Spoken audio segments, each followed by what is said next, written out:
የሰውን አቅም ወሰን የሚፈታተኑ የምድርን የስበት ሕግ የሚጥሱና ከሞት ጋር ፊት ለፊት የሚያጋፍጡ 8 በእብደት የተሞሉ የጽንፈኛ ስፖርት ፈተናዎችን ለመጋፈጥ ተዘጋጅተዋል። ይህ ተራ የዝርፊያ ታሪክ አይደለም። ከተፈጥሮ በላይ የሆነን ልዕልና ፍለጋ የስጋንና የመንፈስን መታደስ ለማግኘት ኦዛኪ 8 የተባለውን ፈተና ለመጨረስ ቆርጠዋል።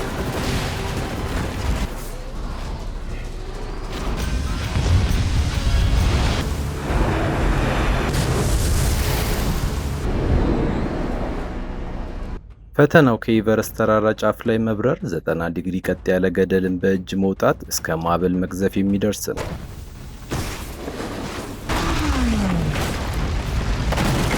ለመሆኑ እነዚህን 8 የሞት ፈተናዎች ሙሉ በሙሉ አጠናቆ በሕይወት መውጣት የቻለ ሰው አለ?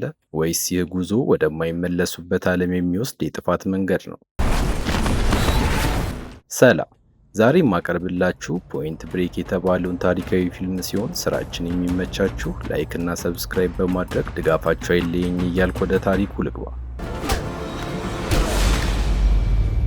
ታሪኩ የሚያጠነጥነው ውስብስብና አደገኛ ስለሆኑት 8 ኦዛኪ ተብለው የሚጠሩት የዘራፊ ቡድን ላይ ነው። ዩታ እና ወንድሙ በሶሻል ሚዲያ ላይ አጫጭር ቪዲዮዎችን በመስራት የሚታወቁ ተጽዕኖ ፈጣሪዎች ናቸው። ከተለምዶ ወጣ ያሉና አደገኛ ስፖርቶችን በመስራት ተወዳዳሪ አልነበራቸው። በዚህ ቀን ደግሞ ገደል የበዛባቸው ኮረብታዎችና ተራራዎችን በሞተር ሳይክል ለማቋረጥ ወስነዋል። ይህም በጣም አደገኛ ከመሆኑ የተነሳ አንድም ሰው በዓለም ላይ ሞክሮት አያውቅም። እነሱ ግን ፍርሃት የሚባል አልፈጠረባቸው። የኮረብታዎቹን አስፈሪነት የተመለከተው ወንድሙ በከፍተኛ ፍርሃት ተውጦ ግዴለህም ይቅርብን ብሎ ነበር። ነገር ግን ሁልጊዜም በድፍረቱ የሚታወቀው ዩታ ፍርሃቱን አጥፍቶ ተልዕኳቸውን እንዲያጠናቅቅ አበረታታው። አንድ ጊዜ ብቻ ሞክረው ፍርሃትን አውጥተህ ጣለውና እኔን ብቻ ተከተለኝ በማለት በውስጡ አዲስ በራስ መተማመን መንፈስ ፈጠረ። ከዚህ ማበረታቻ በኋላ ሁለት ወንድማማቾች አስፈሪውንና ለሌሎች እብደት የሚመስለውን ጉዞ በይፋ ጀመሩ። ባላቸው ልዩ የማሽከርከር ጥበብ በመታገዝ ያንን አደገኛ ወጣ ገባ የሞላበትን ተራራ በሰላም ተሻገሩ።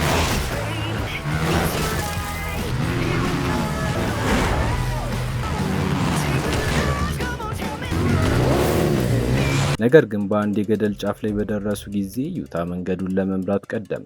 ከገደሉ ላይ በሞተር ሳይክል ወደ ላይ በመብረር ማዶ ላይ ወደሚገኘው ረጅም የዓለት ምሰሶ ላይ በሰላም አረፈ። ይሁን እንጂ ወንድሙ በሞተር ሳይክሉ ለመዝለል ሲሞክር የሞተሩን ፍጥነት መቆጣጠር አቃተው። አለቱ ላይ መድረስ አልቻለም። ዩታ ሊያግዘው ባለው ጉልበት ሁሉ ቢጎትተውም ወንድሙ እስከነ ሞተር ሳይክሉ ወደ መሬት ተምዘገዘገ። ወንድሙ በዓይኖቹ ፊት ጠፍቶ ወደማይመለስበት ዓለም ሲሰምጥ በአቅመ ቢስነት ከመመልከት ውጪ ምንም ማድረግ አልቻለም።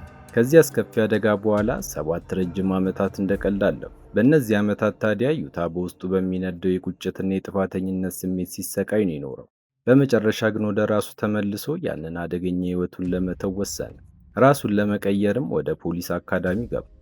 ቀደም ሲል ነፃነቱን የሚወድ በምንም አይነት ሕግ ያልተገደበ የነበረ ቢሆንም አሁን ግን ተቀይሮ በጥብቅ ሕጎችና መመሪያዎች ወደሚገዛው የፌዴራል ምርመራ ቢሮ በመግባት የኤፍቢአይ አባል ሆነ። በመስሪያ ቤት ውስጥ የነበረው የበላይ አለቃው መጀመሪያ የጠየቀው ስላለፈው የእብደት ዘመኑ ነበር። ዩታ ግን እኔ አሁን በዚህ መስሪያ ቤት ውስጥ የገባሁት የበፊት ማንነቴን ክጄ በስርዓትና በዲሲፕሊን ለመኖር ነው በማለት በቁርጠኝነት መለሰለት። ነገር ግን አለቃው ብዙም አላመነው። ዩታ የወንድሙን ሞት እውነታ ለመሸሽና ለመርሳት እየሞከረ እንደሆነ አድርጎ ነው ያሰበው። እንዲሁም የፌዴራል ኤጀንት ለመሆን ያለው ፍላጎት እውነት መሆኑን ተጠራጠረ። በመሆኑም ዩታ የፌዴራል ኤጀንት ለመሆን ብቁ መሆኑን በተግባር እንዲያረጋግጥ ብሎም ራሱን እንዲያስመሰክር አዘዘው። በተመሳሳይ ሰዓት በምክንያታዊነት ሊገለጹ የማይችሉና ዓለምን ያስደነገጡ በርካታ የማይታመኑ ወንጀሎች በተለያዩ የአገሪቷ ክፍል መከሰት ጀምረዋል። የመጀመሪያው አስገራሚ ወንጀል በሙምባይ ከተማ ውስጥ በሚገኝ የጌጣጌጥ ኩባንያ ላይ ነበር። በዚህ ባለ 100 ፎቅ ህንፃ ላይ 3 ጭንብል ያደረጉ ዘራፊዎች በሞተር ሳይክል ከሊፍት ውስጥ ተስፈንጥረው ወጡ። 10 ሚሊዮን ካራት የሚመዝን ውድ አልማዝም በአጭር ጊዜ ውስጥ ዘረፉ። ከዚያም የህንፃውን ጥበቃዎችና ፖሊሶች ለማምለጥ ሲሉ ባለመስታወት ግድግዳውን ሰብረው በመውጣት ከ400 ሜትር በላይ ከፍታ ካለው ህንፃ ላይ በፓራሹት በረሩ። ከዚህ አስደናቂ ዝርፊያ በኋላ ግን ያደረጉት ያልተጠበቀ ነበር። የዘረፉትን ለራሳቸው አልወሰዱ። አልማዞቹን በሙሉ በከተማዋ ለሚገኙ ምስኪን ድሆች በነፃ አከፋፈሉ። በተፈጠረው ግርግር ምክንያት ታዲያ ወንጀለኞቹም ሳይያዙ ማምለጥ ቻሉ። ሁለተኛው አስገራሚ ወንጀል የተፈጸመው ደግሞ ራቅ ብሎ በሚገኘው የሜክሲኮ የገጠር መንደር ውስጥ ነው። መንደሪቷ ድሆች የሞሉባት ሲሆን ባልታሰበ ሰዓት ከሰማይ ይሄ ነው የማይባል ብዛት ያለው የዶላር ኖቶች እንደ ዝናብ መዝነብ ጀመረ። የጉልበት ሰራተኞች የበዙባት ይቺ መንደር ታዲያ ወዲያውኑ ተተራመሰ። ምስኪኑ ሕዝብ ከሰማዩ የሚረግፈውን የዶላር ኖት ለመልቀም በደስታና በጩኸት ጎዳናውን ሞላ። ይህ ሁሉ የሆነው እንዲህ ነው። በሰማይ ላይ ከፍ ብሎ እየበረረ ከነበረ የገንዘብ ማጓጓዣ አውሮፕላን ውስጥ ጥቁር ልብስ የለበሱ ሁለት ምስጢራዊ ሰዎች የአውሮፕላኑን የዕቃ መውጫ ክፍል በስውር ከፈቱ። ከዚያም ሁለት ትልልቅ የገንዘብ ሳጥኖችን ወደ ውጭ ወረወሩ። በመቀጠልም ሁለቱም ከ10,000 ሜትር ከፍታ ላይ ሲበር ከነበረው አውሮፕላን ላይ ዘለሉ። የታሰረውን ገንዘብ ጥቅልን በአየር ላይ በመቁረጥ በ10 ሚሊዮኖች የሚቆጠር የአሜሪካ ዶላር እንዲበተን አደረጉ።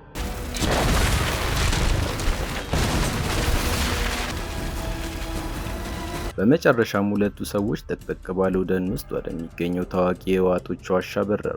ወደ ዋሻው ጥልቅና ጨለማ ክፍል ውስጥ ከገቡ በኋላ ነው ፓራሹታቸውን ይለቀቁ። እንደዚህ ያለውን አደገኛ በረራ ማድረግ የሚችል በታሪክ አልነበር። ይህንን ሁሉ የወንጀል ሪፖርት የተመለከተው ዩታ ታዲያ የእነዚህ ወንጀለኞች ስልታዊ አካሄድ ለእሱ እንግዳ አልሆነም። በጊዜው እሱም እንዲህ ያሉ ነፍስ ሊያሳጡ የሚችሉ ስፖርታዊ እንቅስቃሴዎችን ያደርግ ስለነበር ትኩረቱን ሳበው። በጣም ብዙ የሆኑ የዓለም አቀፍ ሰነዶችንና የምርመራ ማህደሮችን በጥልቀት ከመረመረ በኋላ በቻለው ፍጥነት ወደ አለቃው ቢሮ ሄደ። እነዚህ በዓለም ዙሪያ የተፈጸሙ ወንጀሎች እርስ በርሳቸው በጥብቅ የተሳሰሩ መሆናቸውን እንደሚጠረጥር ገለጸ። እነዚህ ወንጀለኞች ተራ ወንጀለኞች እንዳልሆኑና ኦዛኪ 8 የተባሉትን የጽንፈኛ ስፖርት ፈተናዎች ለማጠናቀቅ እየሞከሩ እንደሆነ አስረዳው። እነዚህ ፈተናዎች የተፈጠሩት የጽንፈኞቹ ቁንጮ በነበረው ኦዛኪ በተባለው ሰው አማካኝነት ነው። እነዚህ ፈተናዎች ታዲያ ለተፈጥሮ ታላቅ ክብርና ምስጋና ለመስጠት ሲል የፈጠራቸው 8 እጅግ አስቸጋሪና ዓለም አቀፍ ስፖርት ፈተናዎች ነበሩ። እነዚህም ፈተናዎች በሙሉ በተሳካ ሁኔታ ያጠናቀቀ ሰው የስጋና የመንፈስን መታደስ ወይም በተለምዶ ኒርቫና የተባለውን የመንፈስ ልዕልና እንደሚያጎናጽፍ በጽኑ ይታመን ነበር። ነገር ግን እስከ ዛሬዋ ቀን ድረስ እነዚህን 8 ፈተናዎች በተሳካ ሁኔታ ያጠናቀቀ አንድም ሰው በምድር ላይ አልተገኘም። የፈተናዎቹ ፈጣሪ የሆነው ራሱ ኦዛኪ እንኳን ሶስተኛውንና አስቸጋሪውን ፈተና ለመፈጸም ሲሞክር ነበር ሕይወቱን ያለፈው። ዩታ በምርመራ ሂደት ያገኘው ሌላ ሚስጥር ማስረዳት ቀጠለ። ቀደም ብሎ ከተከሰቱት ሚስጥራዊ ወንጀሎች መካከል በአንድ ትልቅ ደን ውስጥ የሚገኝ የእንጨት ፋብሪካ ተቃጥሎ ነበር። ጥቂት ዘራፊዎች ቃጠሎውን ሆን ብለው ካስነሱ በኋላ አስፈሪና ፈጣን የውሃ ሞገድ በነበረው የኮንጎ ወንዝ ላይ አደገኛ ጉዞ ማድረጋቸውን በሚገባ አረጋገጠ። ይህ ድርጊት ደግሞ የኦዛኪ የመጀመሪያ ፈተና ነው። ስሙ ተስፈንጣሪ ኃይል የተባለውን ፈተና አጠናቀዋል። ዩታ ስለዚህ ኬዝ ከማንኛቸውም በላይ እውቀት እንዳለው ሲገነዘብ ሁሉም ኤጀንቶች በተሰበሰቡበት በቂ ማብራሪያ እንዲሰጥ አደረገው። እሱም በስብሰባው አዳራሽ ላይ ቆሞ ስለ ኦዛኪ ኤት ማስረዳት ቀጠለ። የዘራፊው ቡድን በመቀጠል የምድር ከፍተኛው ተራራ ወደ ሆነው የኤቨረስት ተራራ ጫፍ ላይ ወጥተው በፓራሹት ተወረወሩ። ይህ አስደናቂ አደገኛ ፈተና ደግሞ የኦዛኪ ሁለተኛው ምዕራፍ ሲሆን የሰማይ ልደት ተብሎ ይጠራል። እኚህ ሰዎች ከዘለሉ በኋላ በከፍተኛ ፍጥነት እየተምዘገዘጉ ቀደም ሲል ወደ ተጠቀሰው የህወሓቶች ዋሻ ውስጥ ነበር የገቡት። ከዚያም ፓራሹታቸውን በሰዓቱ ከፈቱ። ይህ እጅግ አደገኛ ፈተና ደግሞ የምድር መንቃት ወይም አዌክኒንግ እርዝ በሚል ስም ይጠራል። እነዚህ ፍርሃት የማያውቃቸው ወንጀለኞች የመጀመሪያዎቹን 3 የኦዛኪ ፈተናዎች በተሳካ ሁኔታ አጠናቀዋል። አሁን ደግሞ ቀጣዩ ግባቸው አራተኛው ፈተና የሆነው የውሃ ህይወት ተብሎ የሚጠራው ፈተና ነበር። ዩታም ጊዜ ሳያጠፋ ከአየር ሁኔታ ትንበያ ቢሮ ያገኛቸውን ረቂቅ መረጃዎች በጥልቀት መረመረ። በፈረንሳዊ ምዕራባዊ ባህር ዳርቻ ላይ በ10 ዓመት አንዴ ብቻ የሚከሰት አደገኛ ማዕበል ሊነሳ መሆኑንም ደረሰበት። እነዚያ 3 ወንጀለኞች አራተኛውን ፈተና ለመፈጸም በእርግጠኝነት ወደዚህ ስፍራ እንደሚያቀኑ እርግጠኛ ነበር። በዚህ ምክንያት ዩታ ወንጀለኞቹን በቅርብ ተከታትሎ ለመያዝ ወደ ፈረንሳይ ሀገር ተላከ። በፈረንሳይ የባህር ዳርቻ ወደብ ላይ እንደደረሰ ታዲያ አስፈላጊውን ድጋፍና እርዳታ እንዲሰጠው የተመደበውን አንጋፋውን የኤፍቢአይ ኤጀንት ፓፕሲን አገኘው። እሱም ፈጣን የሞተር ጀልባ እየነዳ አስፈሪውን ማዕበል ወደሚነሳበት የባህር ቀጠና ይዞት ሄደ። በቦታው ላይ በርካታ የሰርፊንግ አፍቃሪዎችና ባለሙያዎች አስቀድመው ተሰብስበው ነበር። ዩታ እጅግ ማራኪና ድንቅ ቁመና ያላትን አንዲት ወጣት ሴት ከአስፈሪው ማዕበል ሽክርክሪት ውስጥ በተሳካ ሁኔታ ወጥታ ስትቀዝፍ ባይኑ ተመለከተ። የበፊት ፍርሃት የማያውቀውን ማንነቱንም ቀሰቀሰችው። ወዲያውም ይህንን አስደናቂ ጀብድ ለመሞከር በውስጡ ከፍተኛ ጉጉት አደረበት። ነገር ግን እስከዚያ ቀን ድረስ እንዲህ ያለ ታላቅና አስፈሪ ማዕበል ገጥሞት ስለሚያውቅ አንገራገረ። በዚያች ቅጽበት ሌላ ደፋር ተወዳዳሪ ለፈተናው ራሱን እያዘጋጀ ነበር። በሰርፊንግ ሕግ መሰረት አንድ ሰው የጀመረውን ሞገድ በመሃል ሰንጥቆ መግባት በጽንፈኛ ስፖርተኞች ዘንድ እንደ ትልቅ የሥነ ምግባር ጉድለት ይቆጠራል። ዩታም ይህንን ነበር ያደረገው። ሕጉን በመጣስ ተወዳዳሪው ሊጠቀምበት የነበረውን ማዕበል ቀምቶ ወደ ውስጥ ገባ። በሰርፊንግ ልማዳዊ ሕግ መሰረት ዩታ ከውድድሩ ራሱን ማግለልና መውጣት ነበረበት። እሱ ግን ያንን ደንብ ወደ ጎን በመተው በድፍረት መንሸራተቱን ቀጠለ። ሁለቱም ተወዳዳሪዎች በአንድ ላይ በዚያ ግዙፍ ማዕበል ውስጥ ታዩ። ከፊት የነበረው ሰው ከማዕበሉ አደገኛ ሽክርክሪት ሊያመልጥ ጥቂት ሲቀረው፣ ዩታ ግን አንድ እርምጃ ወደ ኋላ ቀርቶ ስለነበር የማዕበሉ ኃይል ገፍትሮ ወደ ትልቁ ባህር ከተተው። ምቱ ከፍተኛ ስለነበር ራሱን ስቶ እየሰጠመ እያለ ግን አንድ ሚስጥራዊ ሰው እንደምንም ሕይወቱን አተረፈው። ሲነቃ ራሱን ያገኘው የቅንጦት ጀልባ ላይ ነበር። ያዳነውም ሰው ቀደም ሲል ማዕበሉን የቀማው ተወዳዳሪ ነው። ቦድ ይባላል። በዚህ ቀን ቦድ ፈተናውን ሙሉ በሙሉ አልፎ ታሪክ መስራት ሲገባው የዩታን ሕይወት ለማዳን ሲል ያንን ወርቃማ ዕድል አጥቷል። ሆኖም ግን አልተነጫነጭም። መልካም ሆኖ ነበር የቀረበው። ችግሩ ግን የቦድ የቅርብ ጓደኞች በዚህ እንግዳ ሰው ላይ ከፍተኛ ጥርጣሬ አድሮባቸዋል። ምኑም አላማራቸው። ዩታ ቀደም ሲል አይቷት የነበረችውን ሴት አገኘ።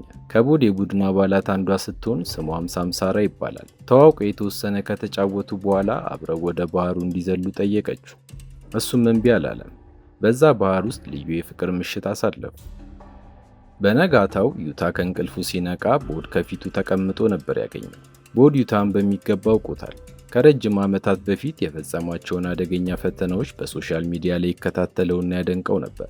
እንደ ዩታ ያለ ታዋቂ የሀገር አቋራጭ ተወዳዳሪ በዚህ ባህር ዳርቻ ላይ ለምን እንደተገኘ ግን አልገባውም። ምንም ያህል ቢወደውና ቢያከብረውም ግን የማይጣሰውን ሕግ ጥሷል። በዛ ማዕበል ላይ ሲቀዝፍ በተመለከተው ጊዜ ለተፈጥሮ ያለው አክብሮትና ፍቅር እጅግ አነስተኛ መሆኑንም ተገንዝቧል።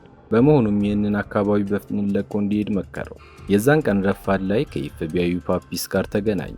ዩታ ከዚህ ጉዞ ምንም አይነት ጠቃሚ መረጃ አላገኘም ብሎ ስላሰበ ወደ አሜሪካ ሊመልሰው አስቦ፣ ነገር ግን እልህ የተጋባው ዩታ እጅ ለመስጠት አልፈለገም። ቦድና ጓደኞቹ ሲያድኗቸው የቆዩት ወንጀለኞች መሆናቸውን አምኗል። ይህንንም የሚያረጋግጥ በቂ ማስረጃ እንደሚያገኝ እርግጠኛ ስለነበር ተጨማሪ ጊዜ እንዲሰጠው ፓፒስን አጥብቆ ለመነው። ከእሱ ጋር እንደተለያየም በቀላሉ የማይገኙ ሚስጥራዊ መረጃዎችን በመከተል ቦድና ቡድኑ በፓሪስ ከተማ ውስጥ በሚገኝ አንድ የምድር ውስጥ የቦክስ መወዳደሪያ ሜዳ ላይ እንደገና አገኛቸው። የቦድ ጓደኞች ዩታን በድጋሚ መከሰት ባዩ ጊዜ ተቆጡ። ዩታ እንዴት ሊያገኛቸው እንደቻለም አጥብቀው ጠየቁት። ነገር ግን ቦድ ያልተጠበቀ ነገር አደረገ። ዩታ እዚህ እንዲመጣ መንገዱን የጠቆመው እሱ ራሱ እንደሆነ በመዋሸት አረጋጋቸው። ይህንን ሲመለከት ታዲያ ወዲያውኑ የቡድናቸው አባል ለመሆን ያለውን ጽኑ ፍላጎት ገለጸ። ቦድም ቀበል አድርጎ የቡድኑ አባል መሆን ከፈለገ ከሱ ጋር የቦክስ ፍልሚያ እንዲያደርግ አዘዘው። ሁለቱም ልብሳቸውን አውልቀው ፊት ለፊት ቆሙ። ደም በደም እስኪሆኑም ድረስ አደገኛ ቡጢዎችን ተለዋወጡ።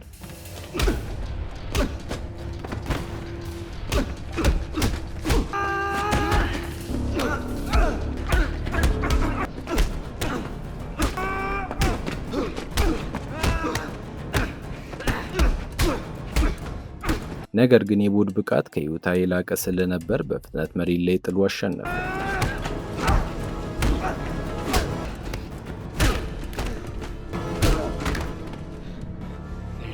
ቡድኑን የመቀላቀል እድሉን በማጣቱ ዩታ ደሙ ፈልቷል። ሳይታሰብ ግን ቦድ ወደ ዩታ በመቅረብ የንፋስ ሕይወት ለተባለው ቀጣዩ የኦዛኪ ፈተና እንዲቀላቀላቸው ጋበዘው።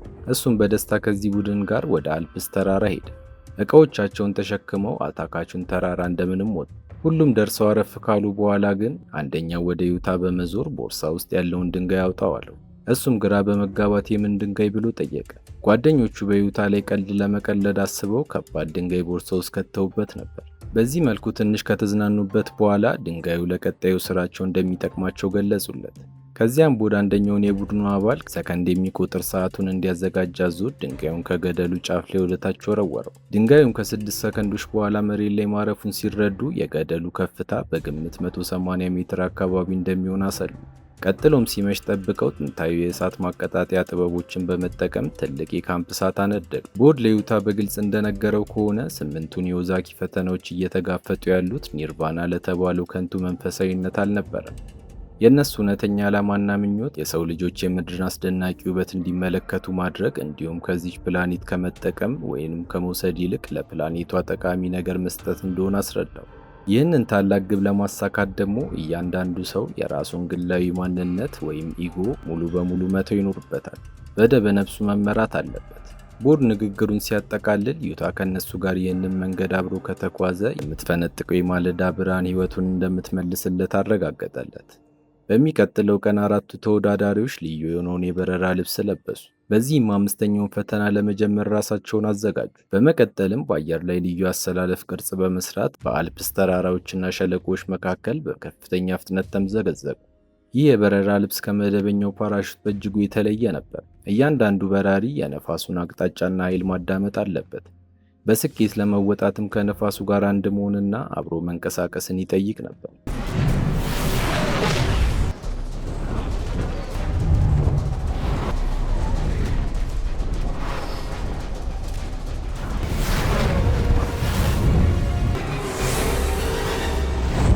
አራቱም ያንን አስፈሪ ተራራ ቀጠና አልፈው ከበረሩ በኋላ በመጨረሻም ፓራሹታቸውን አንድ በአንድ ከፈቱ። በዚህ መንገድም ሁሉም በሰላም በለምለሙ ሳር ላይ አረፉ። የንፋስ ሕይወት የተባለውን ፈተናም በታላቅ ድል አጠናቀቁ። እርስ በርሳቸው ተቃቅፈው ደስታቸውን በሚያበስሩበት ሰዓት ታዲያ ከነሱ ጋር የሞት ሽረቱን ጉዞ የተቀላቀለውን ዩታ እንደ እውነተኛ የቡድናቸው አባል አድርገው ተቀበሉት። ከዚህ ስኬት በኋላ ወዲያውኑ የበረዶ ሕይወት የተባለውን ስድስተኛውንና አስቸጋሪውን ፈተና ጀመሩ። ቦድ በጣሊያን ሀገር ውስጥ የሚገኝ ምንም አይነት የተመቻቸ መንገድ የሌለበትን አንድ አስፈሪ የበረዶ ተራራ አገኘ። እነሱም በበረዶው ላይ በሚንሸራተቱበት ሰሌዳ ከተራራው ጫፍ ላይ ተነስተው እስከ መጨረሻው ድረስ መውረድ ይኖርባቸዋል። ነገር ግን ሊንሸራተቱበት ያሰቡትን አስፈሪ ቁልቁለት በተመለከቱ ጊዜ አካላቸው በከፍተኛ ፍርሃት መንቀጥቀጥ ጀመረ። ይህ ስፍራ በእውነቱ የሥጋ መፍጫ ማሽን ነበር የሚመስለው። ይሁን እንጂ በዚህ ጊዜ ቡድኑን በመምራት የመጀመሪያውን ዝላይ የዘለለው አዲሱ አባላቸው ዩታ ነበር። ቀደም ሲል የነበረውን ድፍረትና ነፃነት አፍቃሪ የሆነውን ተፈጥሯዊ ስሜቱን እንደገና ያገኘው ይመስላል። የቀሩት የቡድኑ አባላትን በአድናቆት ራሳቸውን በመነቅነቅ ተከትለው ተወረወሩ። ቡድኑ በጠንካራ ያለ ድንጋዮች መካከል በከፍተኛ ፍጥነት ተሽሎከለከ። ከነበረው መስመር ጥቂት ዝንፍ ማለት እንኳን በሕይወት ያስከፍላቸዋል።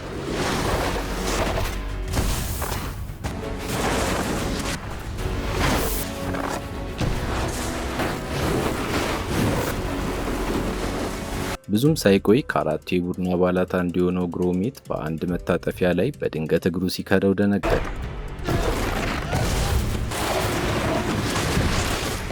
በኃይል ተንከባሎን በቀጥታ ወደ ጥልቁ ጨለማ ገደል ወደቀ። የቀሩት ሶስቱ ወደ መጨረሻው መስመር በሰላም በደረሱ ጊዜ ከመካከላቸው አንዱ ሰው እንደጎደለ ተረዱ። ዩታ በከፍተኛ ድንጋጤ ተሞላ።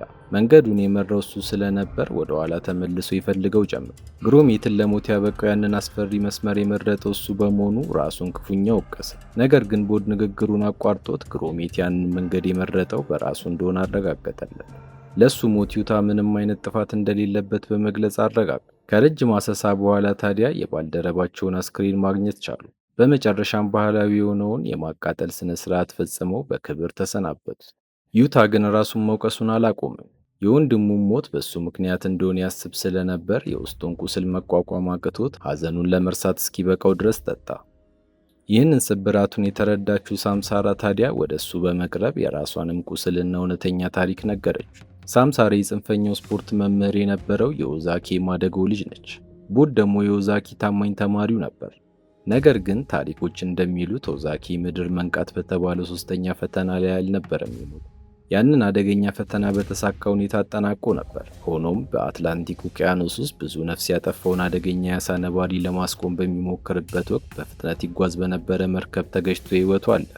በዚያን ጊዜ በጀልባው ላይ ከኦዛኪ ጋር አብሮ የነበረውና በሕይወት የተረፈው ብቸኛ ወጣት ቦድ ነበር።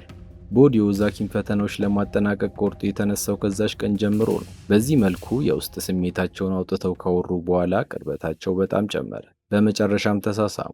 በሚቀጥለው ቀን መሪያቸው ቦድ ዩታን ይዞት ለ20 ተከታታይ ዓመት ያህል ያለማቋረጥ ማዕድን ሲቆፈርበት ወደ ነበረ ትልቅ የማዕድን ማውጫ ሄደ። ይህ ግን የኦዛኪ ፈተና አልነበረም። ይልቁንም ለምድር አንድ ጠቃሚ ነገር መመለስ አስቦ ነው ይዞት የመጣው። እንደ ደረሱ የቡድኑ አባላት ተጋግዘው በሲፎር ፈንጂዎች የተሞላውን ሳጥን ከፈቱ።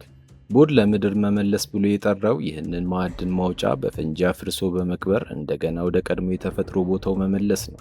ዩታ ዓላማቸው ግልጽ ሲሆንለት በከፍተኛ የውስጥ ሕመም ዓይኖቹን ጨፈነ። ማመን ያልፈለገው አስከፊ እውነት ከፊቱ ተደቀነ። ቦድና ጓደኞቹ እውነትም ሲያድናቸው የነበሩት ዘራፊዎች እንደነበሩ አረጋግጧል። አሁን ዩታ ከየትኛው ቡድን ጎን መቆም እንዳለበት የሚመርጥበት ወሳኝ ሰዓት ላይ ነው። ብዙም ሳይቆይ ቡድኑ ለሁለት ተከፈለ። ቦድ ዩታን እየመራ የጥበቃ ተሽከርካሪዎችን ትኩረት እንዲሰርቁ አደረገ።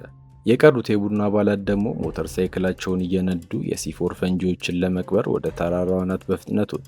ቦድ አንድ ትልቅ ወታደራዊ ጂፕ መኪና እየነዳ በከፍተኛ ፍጥነት ይጓዙ በነበሩ የማዕድን ማውጫ የጭነት መኪናዎች ላይ ደጋግሞ ይገጫቸው ጀመር። አልፎ ተርፎም አንዱን የጥበቃ መኪና ገፍቶ ወደ ገደል ጫፍ በመወርወር እንዲከሰከስ አደረገ። ሁሉም ነገር ቦታው ላይ እንደሆነ ሲያረጋግጥም የርቀት መቆጣጠሪያውን በመጫን ፈንጂውን ለማፈንዳት ተዘጋጀ። ዩታ ግን አልቻለም።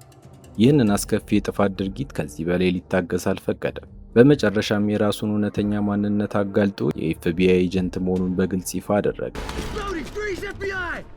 ይሁን እንጂ ቦድ ለኑዛዜው ምንም ቦታ ሳይሰጥ የፈንጂውን ቁልፍ ተጫነ። በዚያች ቅጽበት የተራራው አናት በከፍተኛ ድምፅ ፈንድቶ ግዙፍ አለቶች እየተንከባለሉ ቁልቁል ወረደ። ከዛም ቦድ ወዲያውኑ ሞተሩ ላይ ፈጥኖ በመውጣት ወደ ታች ፈረጠጠ። ዩታን በበኩሉ ተከታትሎ ማሳደድ ጀመረ። ሁለቱ ሞተረኞች ከተራራው ላይ የሚወርዱትን ግዙፍ ድንጋዮች እያመለጡ በከፍተኛ ፍጥነት አባሮሹ ቀጠለ። በዚህ አደገኛ ስፍራ ላይ ጥቂት ከነዱ በኋላ ቦድ በሞተር ሳይክሉ ገጭቶ ጣለው።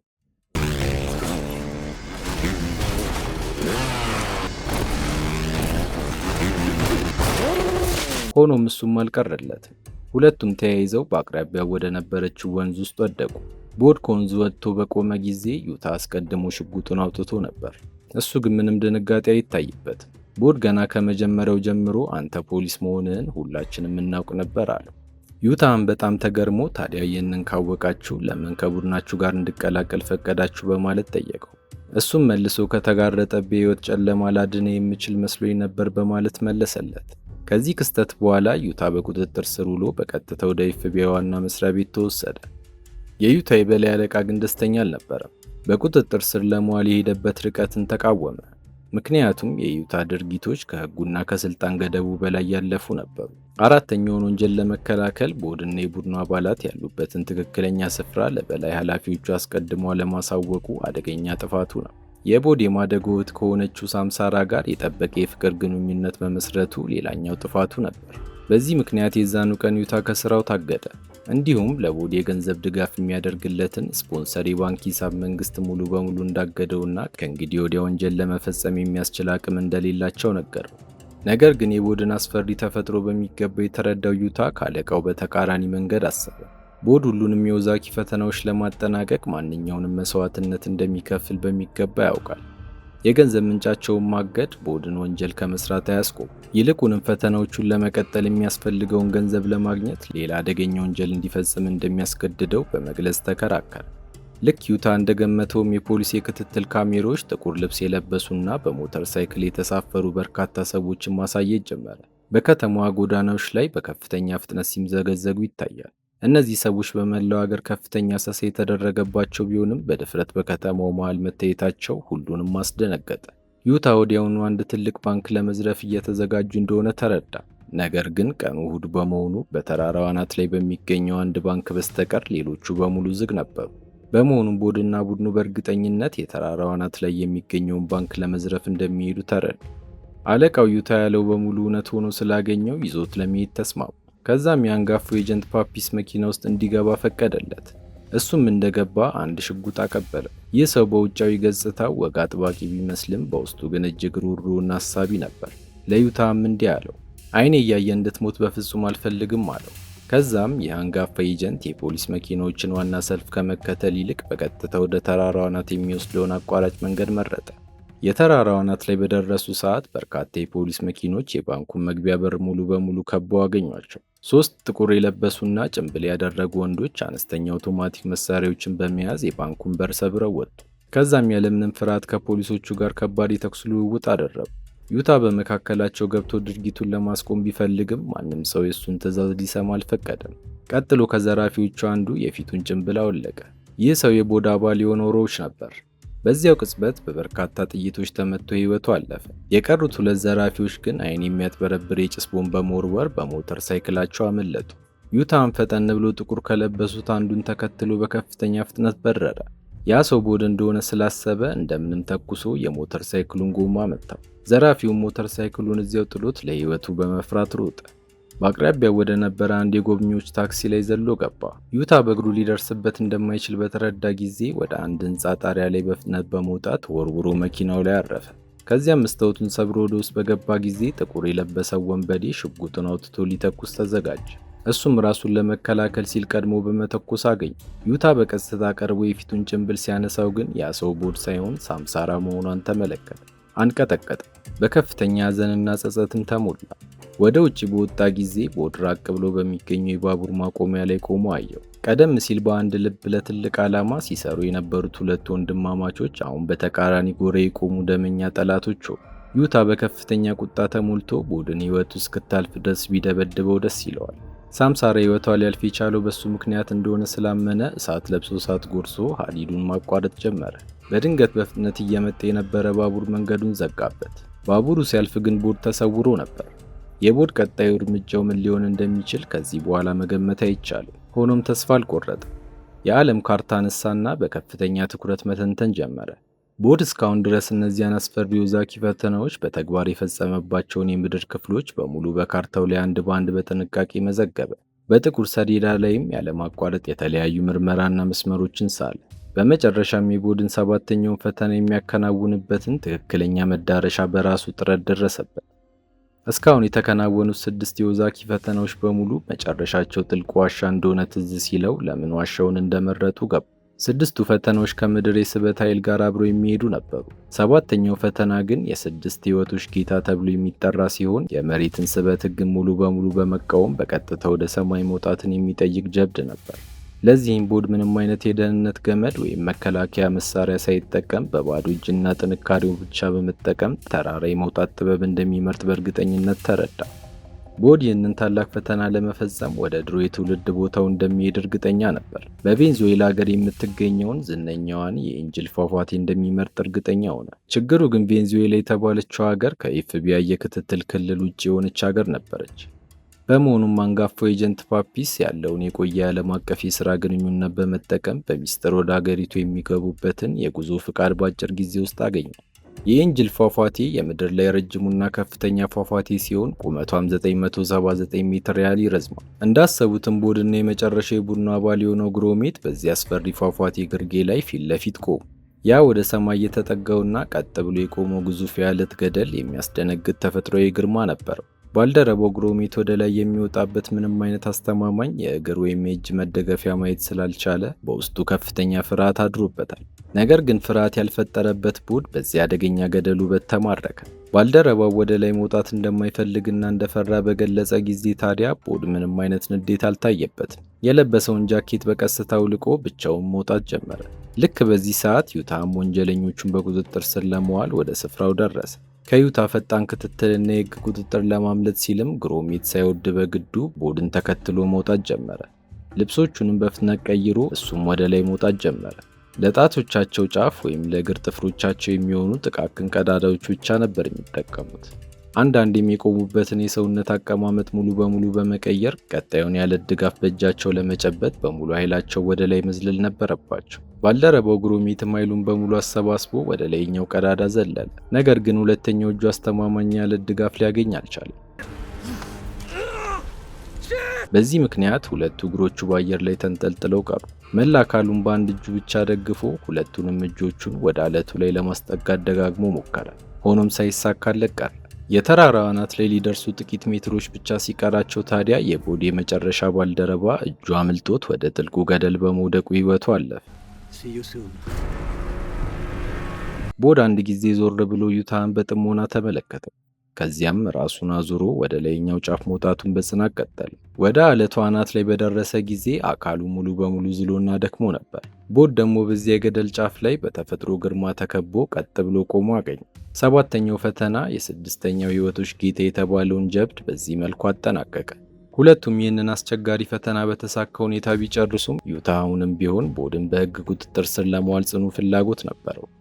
እሱ ግን አሁንም ቢሆን ጊዜው እንዳልደረሰ ለዩታ ነገረው። ምክንያቱም ስምንተኛውና የመጨረሻው የኦዛኪ ፈተና ይቀረዋል።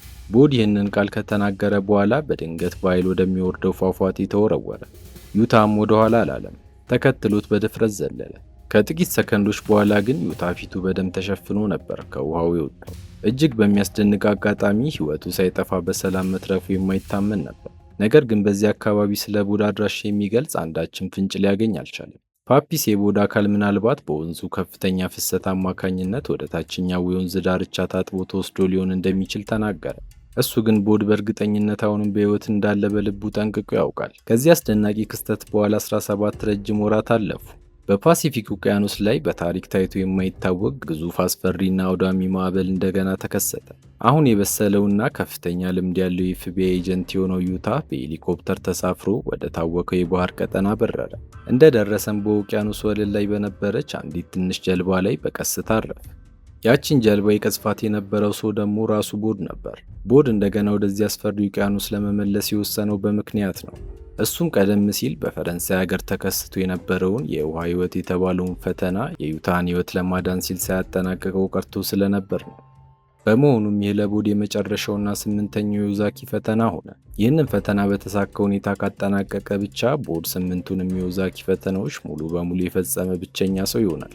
ነገር ግን ወደዚያ ማዕበል ውስጥ መግባት ማለት ወደማይመለሱበት የሞት ዓለም መጓዝ መሆኑንም ግልጽ ነው። ሁለቱ የድሮ ወዳጆች የመጨረሻውን የስንብት ሰላምታ ተለዋወጡ። ዩታ ግን ባልተጠበቀ መልኩ እሱን በቁጥጥር ስር ለመዋልና ለማሰር የነበረውን ጉጉት ትቶታል። ወደ ሄሊኮፕተሩ ተመለሰ። ቦድ የራሱን መንገድ እስከ መጨረሻው መስመር ድረስ እንዲከተልም ፈቀደለት። እሱም ይህንን ሲረዳ የትንሿን ጀልባ መሪ ቆለፈው። በሚያስገመግም የተፈጥሮ ድምፅ ታጅቦ በቀጥታ ወደ አስፈሪው ማዕበል በኃይል በረረ።